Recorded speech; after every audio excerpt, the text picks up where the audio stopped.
Hello, everybody. This is Patrick Collins, aka Swayze Reborn, and I'd like to welcome you to the show.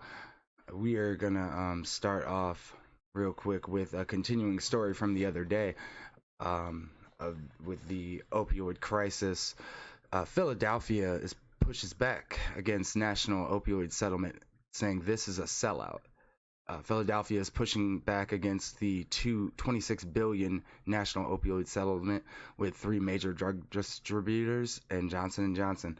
Now, the other day we covered the 1.1 billion dollar settlement that New York had just reached, and how egregious that was. And this is a lot more, but this is for the national uh, opioid settlement. So, the Philadelphia District Attorney Larry Krasner filed a lawsuit in Pennsylvania State Court on Thursday, asking the court to declare that the Attorney General Josh Shapiro lacks the authority to bind the city to the settlement. Krasner called the settlement a sellout in a news conference. "We are not going to accept a settlement that is a sellout. And from what I see, this is a sellout. The money's too low, the payment's too slow, and the money may never show." Oh, look at him. He's spitting. He's spitting bars. He is spitting bars. But yeah, that the money is too low for sure. Uh, 26 billion, but that's nationally. So if this is approved, the drug distributors Cardinal Health, McKesson, and American Amerisource Bergen would pay 21 billion over 18 years and not admit any wrongdoing. Johnson and Johnson would pay 5 billion over 9 years, with up to 3.7 billion paid over the first 3 years. Uh, the company, which once marketed opioids, agreed to exit the opioid business. States have 30 days to sign on to the deal. Now,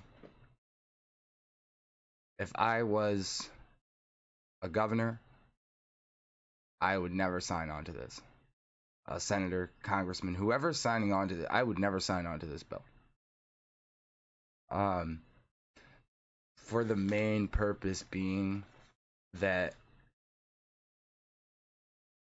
you're not going to admit any wrongdoing. I don't care what the money is.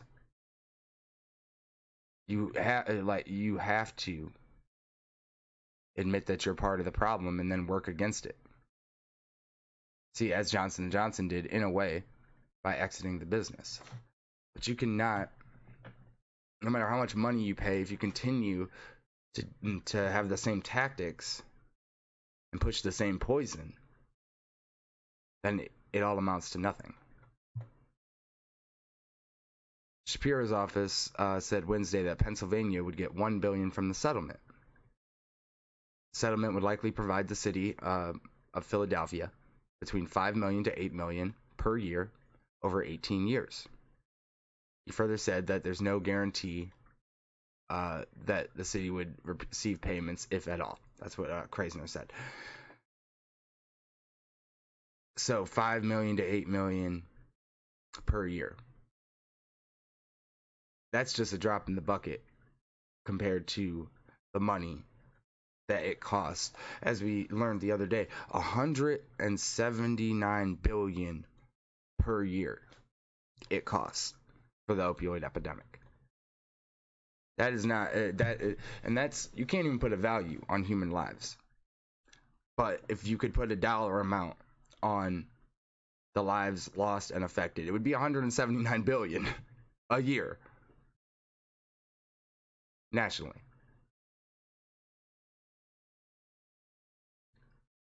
So Molly Stabert, a spokesperson for Shapiro, told The Hill, "We're puzzled that the Philadelphia district attorney would take less than 24 hours to analyze a complex nationwide framework before suing our office and misrepresenting the facts to Pennsylvanians.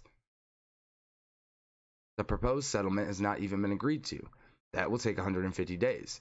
But it is the only way to jumpstart $1 billion worth of treatment for communities in need anytime soon. The alternative is to make families wait years for an uncertain outcome that could leave them with nothing.